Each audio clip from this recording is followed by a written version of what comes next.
Oh, we're gonna need to edit this.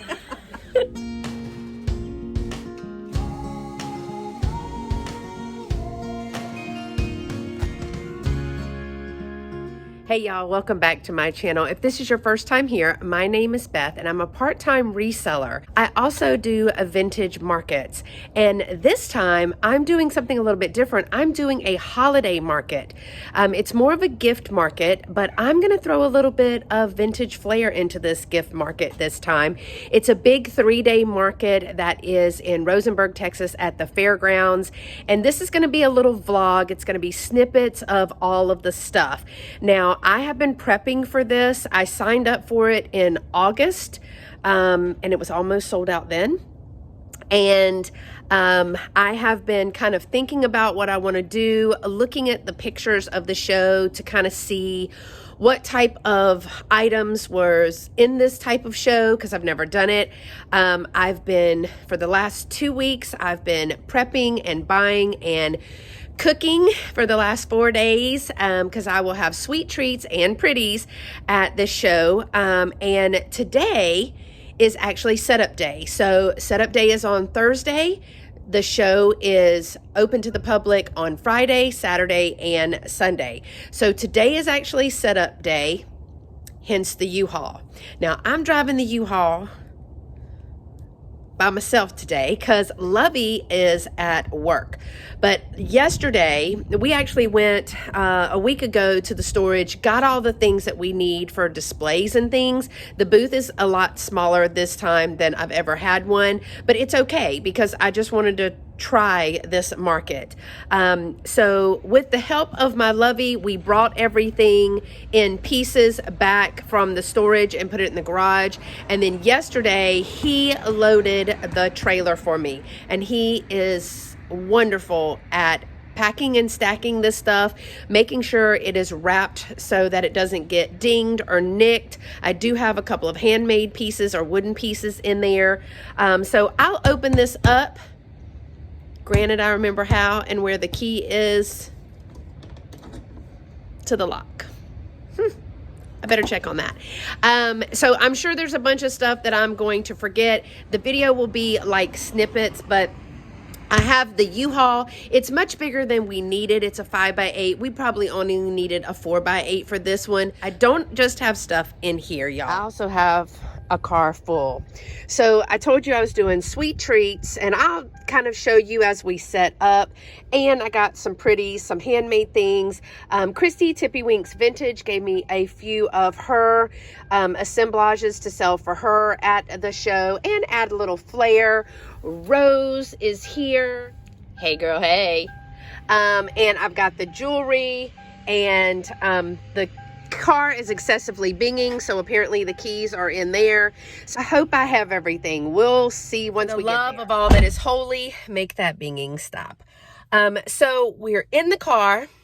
I'm driving the U-Haul, y'all. And we have got to run a couple of errands with my U-Haul attached. Yeah, I'm doing it.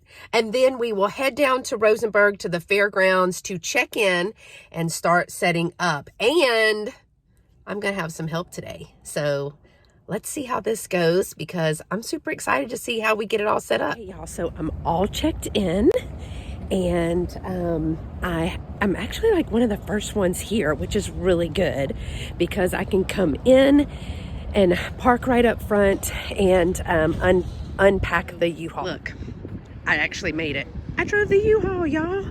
And so we're gonna be in here, and let me show you where we are in the building right over here. So let's see. We're in building D, and I'm gonna go in through here and see our little names are on the floor. And I should be, where am I? I am right here in the corner. So that's good, because to get to the other room, I'm right here, or maybe here. It's 15 by 5. So I need to see what that is. I did tell them I was going to have to shut this door.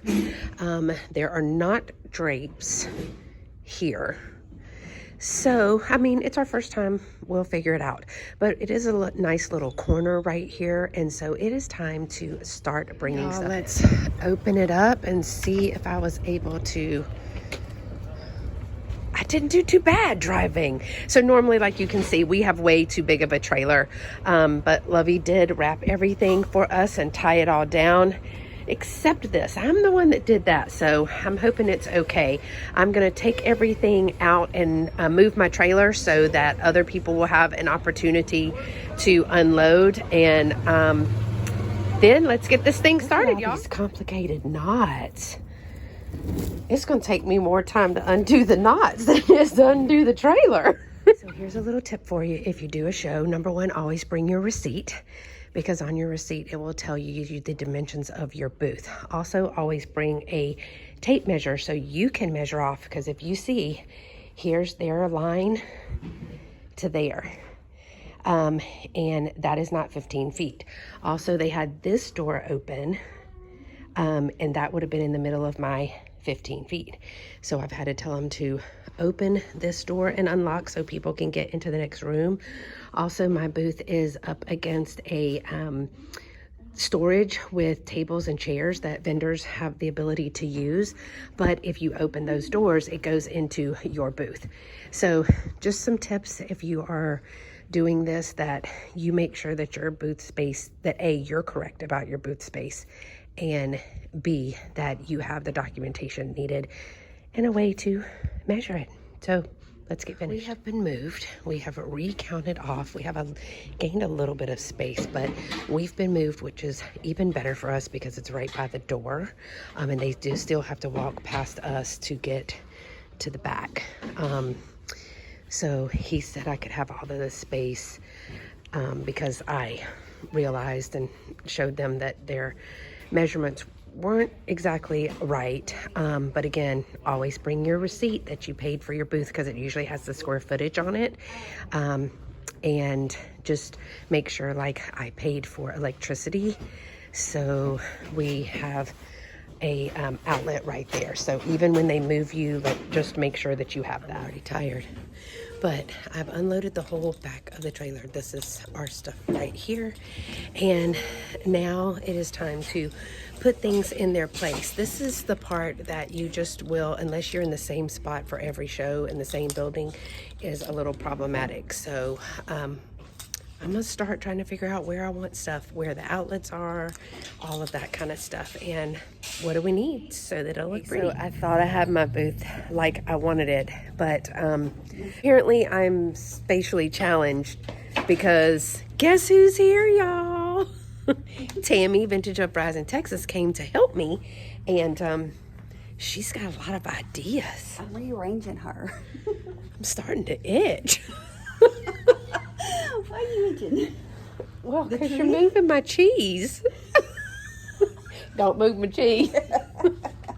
And she ain't cold either, y'all, because she done took her sweater off. Hey, this is nice weather for... It is. So we are working on the jewelry thingamabob. And we're trying to figure out where to put a bunch of stuff. So here we go. It's show day, and it's 10 o'clock, and they're opening the doors. I did put some jewelry and stuff out. I want to show you the booth with all the lights on. It's so exciting. So here it is. I love everything. This is exactly what I had in mind when I put it together. Got all kinds of fun stuff. Rose is overseeing all of it. But yeah, I love my ladder. It's all filled. It's so awesome. Got my colander that you saw me make. My sweet treats, everything. I think my favorite part is my sweet treats and pretties tree. So if you look carefully, you will see that I've got the bling of some jewelry, some Christmas ornaments, some sweet treats. It's full of all the pretties, like some hankies, and just all the vintage and Christmas goodness, y'all. I just love it. I want to let you see that. Tammy's pillows look great. And Christie and Tammy have a couple of assemblages here at the booth. But the jewelry that everybody helped me with and our lives with Dolores, yeah, it looks great. So look at those sweet little assemblages that Tammy made. She made the Candyland one right there. And she made this one right here. I just love it. My little unicorn, I think this is probably my favorite portion right there because I can color coordinate all of the pieces. Tammy also made this clock one that I think is really cool, along with the toy one. Now here is how the frame turned out with all of the jewelry on it. So I came this morning and put that on there. And I think it looks really good, y'all. I'm really pleased with how it turned out. I even have a little bit of stuff over here. Tammy's pillows look great in the back too. So, and this whole setup was totally Tammy's idea. You'd never know there's two little storage bins under there, would ya? So I am super excited about how this totally turned out. I love it, love it, love it. So let's see how we do as far as selling today. The weather is not supposed to be all that great. Oh, look at this one. Christie made that. Remember I told you I was going to show you how it looks? It is darling. It's darling. She also made this blinking one back here too. So I'm super excited and I hope that we sell a few things today, y'all. Morning, y'all. It is day 2 of our show. So this is Saturday, December the 3rd. Yeah, December the 3rd. And everything is already set up and ready to go. I did bring a few extra things this morning. So let me turn the camera around and see if I can find where I put them. And I'm going to show you what I brought for today. This little single teacup with some peppermint tea in there and some little caramels. I got that one. Let's see what else. Oh, I also added this little sweet cup and some honey and a little wooden dipper. And let's see, I added this little teacup with a little spoon and some Werther's candies. I also added up here with Barbie this little teacup and saucer with a little spoon and some chamomile tea. So I added that one to the shelf. And make this morning one more. Oh, I forgot the crayons. Oh no. I got this little book here. And I'll have to do something about the crayons because I totally forgot those. And then this little teacup has some Moroccan mint tea and some raspberry preserves in there.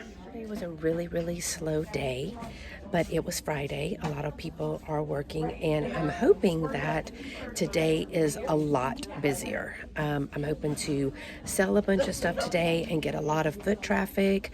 I've got some beautiful things, so I'm excited for the day. And we do have one more day, y'all.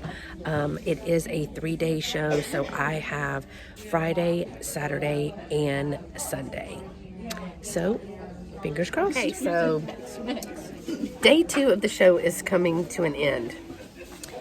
Martha and Tammy are here, and we've already busted out both of the Chex Mix. I mean, we figured we'd have to eat some, right? Mm-hmm. Yeah. So, okay, what do we You gotta taste think? the product. Oh, This is crack Christmas. No, Christmas. Oh, we're going to need to edit this. and this is for drinking beer. Apparently. I said it was a bold mix. It's not sweet or anything like that. So, No, they're both delicious. but this one is kind of like This is it's a manly. savory. This is savory. Okay, is that the word? This is savory and this is sweet. Oh, sweet like me. Yeah. Exactly. Okay, we're gonna go with. Hey y'all, good morning. Today is day 3 of the show. Just a little update. Yesterday was a little bit busier. I'm hoping that today will be equally, if not more, busy than it was yesterday. I did make a few more books and brought those, the riddle book and the Old MacDonald Had a Farm, as well as an Eeyore Be Happy, and there's another one that I made around here. I think it is another farm book. Oh, and the 3 Little Pigs. So I just wanted to give you an update that I had so much fun yesterday with Christie and Tammy and Martha, and they came by.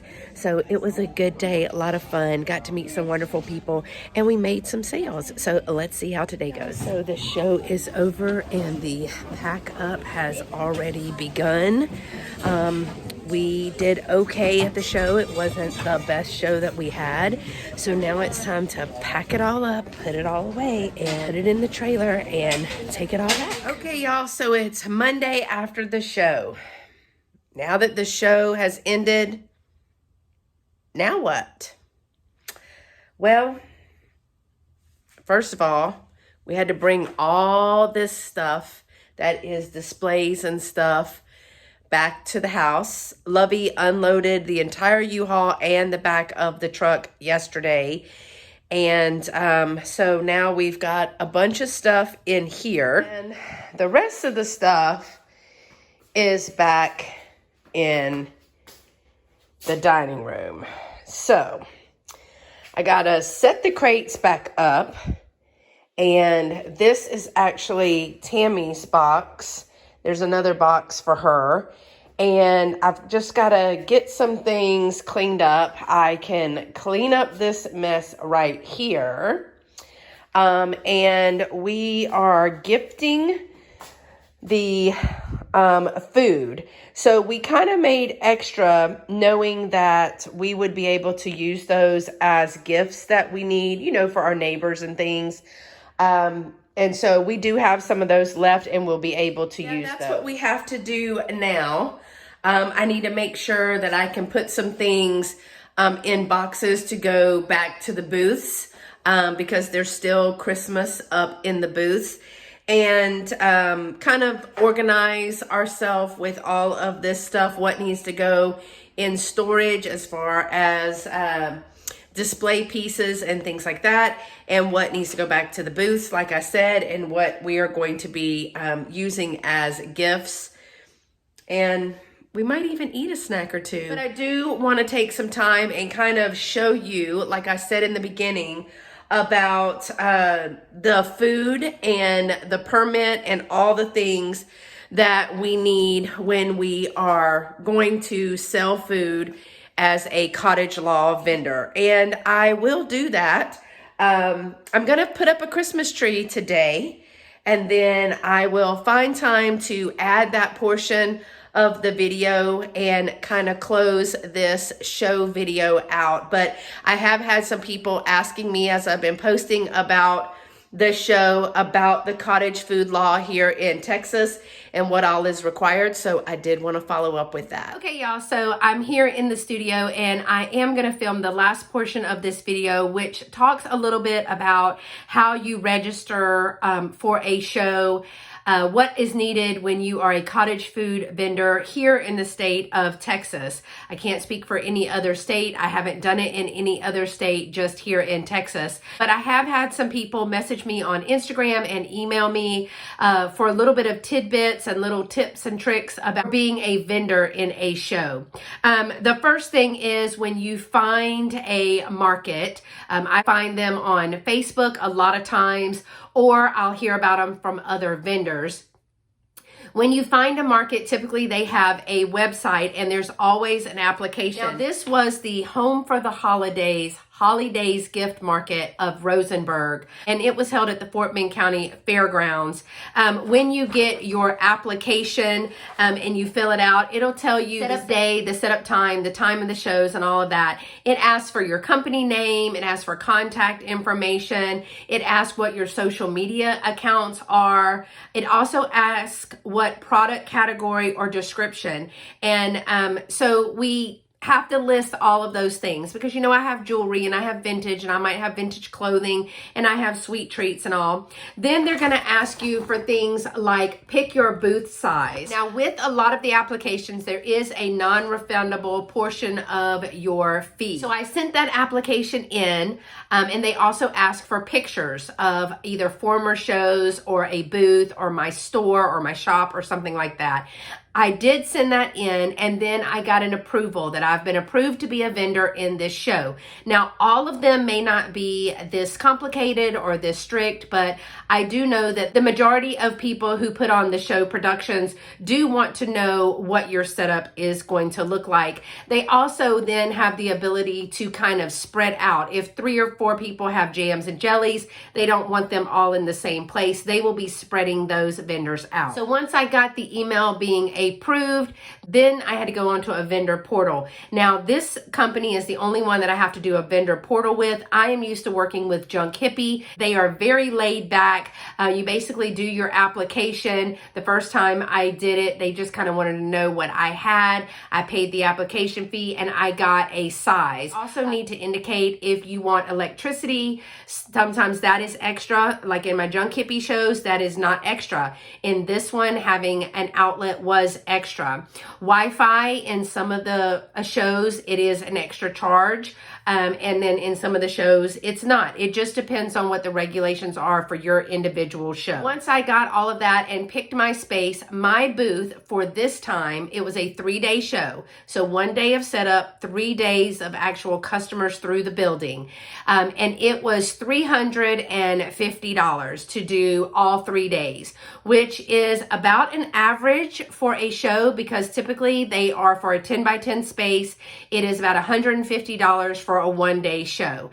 I had a 15 by 5, which semantics because, you know, you get that same 5 feet somewhere. It's just in the length rather than the width now. So to me, it's kind of the same. It's a wash. But I found that it was about average or a little bit less for me to do a 3-day show. Again, like I said, I've never done one and I wanted to push myself a little bit to see if I can do it. And at the end, I will tell you what I learned and what I would and wouldn't do next time. So once I picked my space on the portal and I paid everything up front just to get that over with so I didn't have to kind of remember to check back in. I then had a list of like day check-in, and it gave you the do's and the don'ts and what time you could come in and what time the venue would be open for you to set up. It told you if you needed to bring your own dollies, if tables were available or if tables were extra. It gives you all the information that you need to know. Majority of production companies will say there's absolutely no setup on the first day of the show. That just keeps people from trying to come in at 8 o'clock in the morning to try to get their booth ready, and at 9 or 10 when the show opens, they're still setting up their booth. It just ensures that everybody is show ready as the doors open at whatever time that they open. I always also tell you that there's no early breakdown. So even if you're not selling or if there's nobody in the building where you are, there may be people in other parts of the building, but there's no early tear down. And that means that you cannot start tearing down your booth until the show is actually closed. So whatever the last hour is when you can start doing that. Sometimes I have been at a show, the show ends at 5 o'clock. There are still shoppers in there, and so you don't want to be tearing down. You still want them to be shopping your booth. So I was all set for the booth and the show part of it. The next piece was on me with getting the placement of all the things that I wanted. What kind of setup did I need? What kind of staging materials did I need? Like tables and my checkout stand and all of that I showed you before that was in my booth. But because I choose to provide sweet treats for sale as well, I have to go through the city in which that show is located. And for this show, and my Junk Hippie shows also, it is the city of Rosenberg because it's held at the Fort Bend County Fairgrounds. Now, what I have to do is apply for a temporary food license. This is good for 72 hours. It does cost $50. So at this point, I'm up to $400 for this 3-day show. I will say that I also had to add in another $40 because we had to get a U-Haul to pull everything there and back. So with the temporary food permit, this is a licensing issue. Oh, one more thing. When you do the show registration, you're also going to have to give them, for the state of Texas, your Texas identification number. It is your wholesaler's license. It indicates that you are registered with the Texas Comptroller to be able to pay the sales tax on the items on which you sell. So when you sell items, the state of Texas requires that you charge sales tax for those items for in-person sales. At this time, we don't have to do it for virtual sales, but I'm sure it's coming. But any in-person sales, we do have to collect the sales tax with the exception of food. So back to the health department regulations and licensing. I do have to have a temporary food permit for a temporary establishment. It is like for each booth who has food, it was a $50 fee. I have to give the event information, my information, and I also have to provide all of the information about the foods that I am having at the show. So what I choose to do is, it says use the space provided below and or print on a separate piece of paper. You have to talk about all of the food items that will be served, where they were made, and how they are transported, what type of equipment, how are they going to be packaged, all of that. So I always list my food here, and then I include an items and ingredients list for each of the cooked items as well as the non-cooked items. So a non-cooked item would be this type of cookies in a jar that I made. Now, of course, when we are individuals who are making like sweet treats, we're not operating under the health department regulations. We're operating under cottage law. But there still are things. I do hold a valid Texas food handler's license, which means I've taken the course, and I sign to say I ensure that I have sanitized my counters, that I've washed my hands. I usually use gloves when I'm preparing all of the food. If I'm touching anything that comes in direct contact with the ingredients, and I am making the actual sweet treats, then yes, I do need to wear gloves. I sanitize in between those. I keep the area very neat. I just sign that that is what I am doing based on my food handler's license. So for the non-cooked items, which were these, the cookies in the jar, this one is going to be used for a gift, so I don't have it on the back, but it has the directions on how to make this, and on the back, we'll have a label like this. Now, this is a cooked item. I did have to wear gloves and everything when I prepared this item. It's just a basic snack mix, but because I am adding the ingredients and putting the ingredients together itself, this is considered a cooked item. And I have to list every ingredient that is in there. And I indicate whether they're store-bought items. Each item has a sticker. Now on this sticker will be my business name, my physical address where the food is prepared, what the item is, and the date made. And at the bottom it says this food was made in a home kitchen and is not inspected by the Department of State Health Services or local health department. And it says here possible allergen contacts: egg, nuts, soy, peanuts, milk, or wheat. So we put the stickers on the back. So for my cookies in a jar, I had the sticker on the back of this, and it has the date on which that was packaged. And it also has another little sticker right down here that says my name and address, well, the business name, the address, what it is, and that the food is made in a home kitchen with possible allergens. So it's double tagged, but each thing will have to have a sticker on it. So this is just a holiday festive mix, or we called it white trash mix. This is the chocolate coated pretzels and cereals and M&Ms and things. Even though I didn't physically bake or make anything, I put all the ingredients together, so it still requires a tag. You also have to either seal some kind of way, which means fold it over and tape it, or for me, there is a twist tie and the air is let out of it and then it's tied up with a bow. The same thing with the pretzel rods. It all has to be tagged as well. Now, one of the things that can happen, they're like, okay, what happens if you don't do that? You're going to once you have turned in all of this, so these are the labels for each item that you have to submit.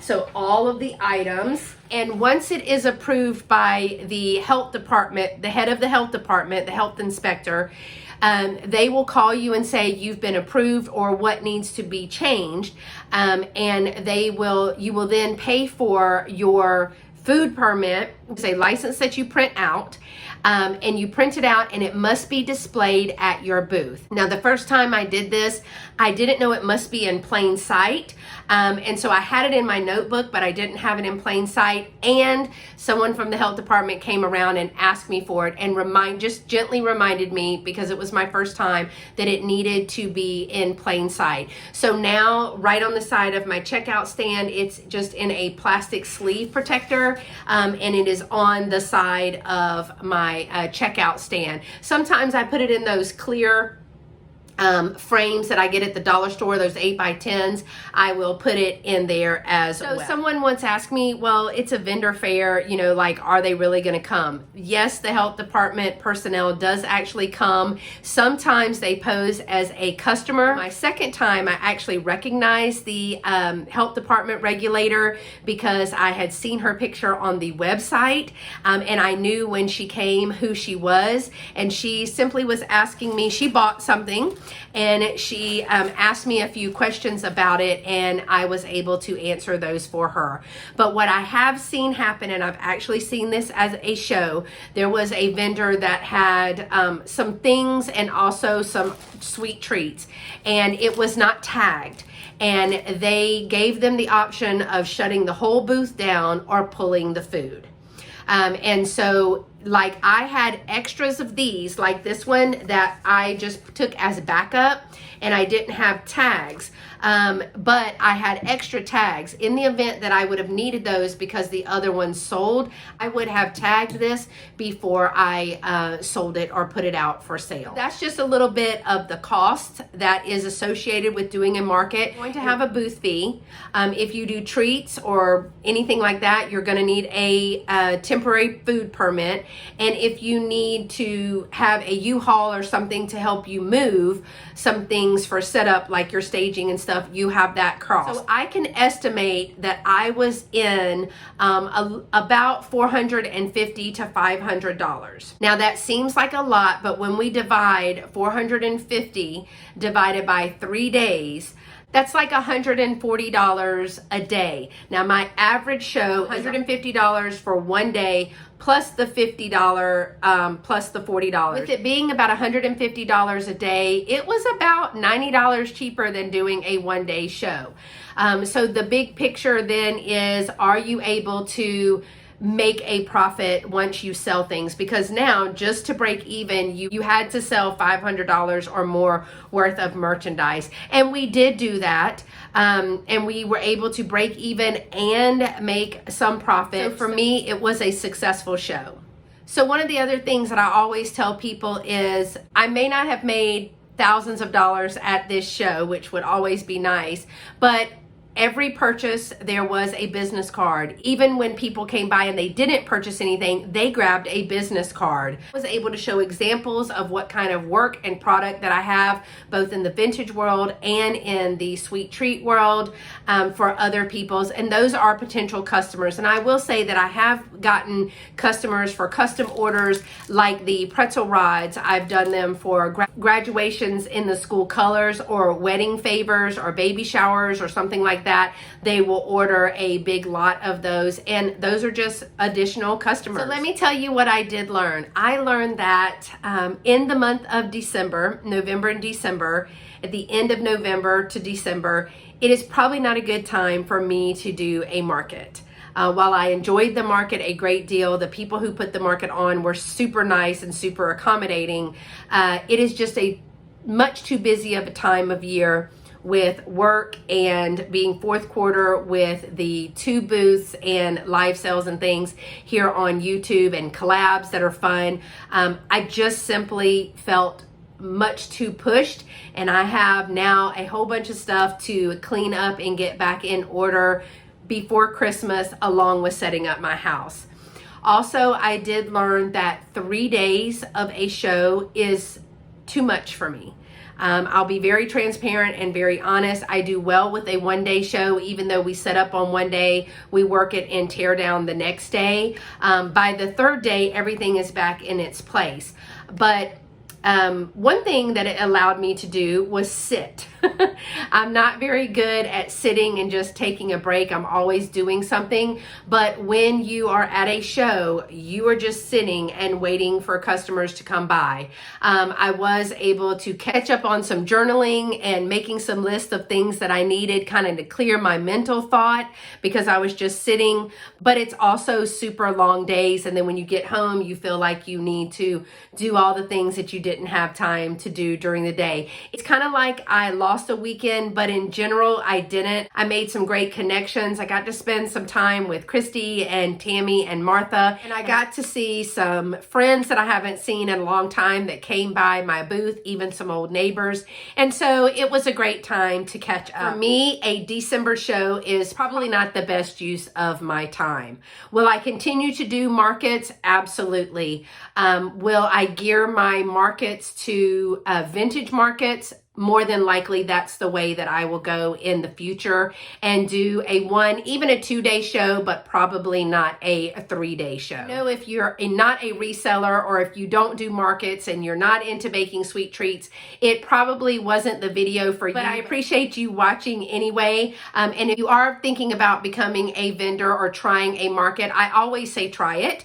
You will always wonder if you could have done it or how it would have gone. So try it one time. And try more than one different kind of market, and then make your decision. Again, thank you so much for watching. If you are not subscribed to my channel, I'd love for you to become part of my YouTube family. I do have 2 vintage spaces. One is a booth and one is a smaller space. I also have live sales here on YouTube and do a lot of other fun live events and put out thrifting and DIY and bake with me content. So I'd love for you to be part of that YouTube family. Go ahead and also click that notification bell to all, so you never miss a video upload or one of those live events. Again, thanks so much for taking the time to watch this, and I will see you in the next video. Until then, y'all stay pretty and be sweet. Bye-bye.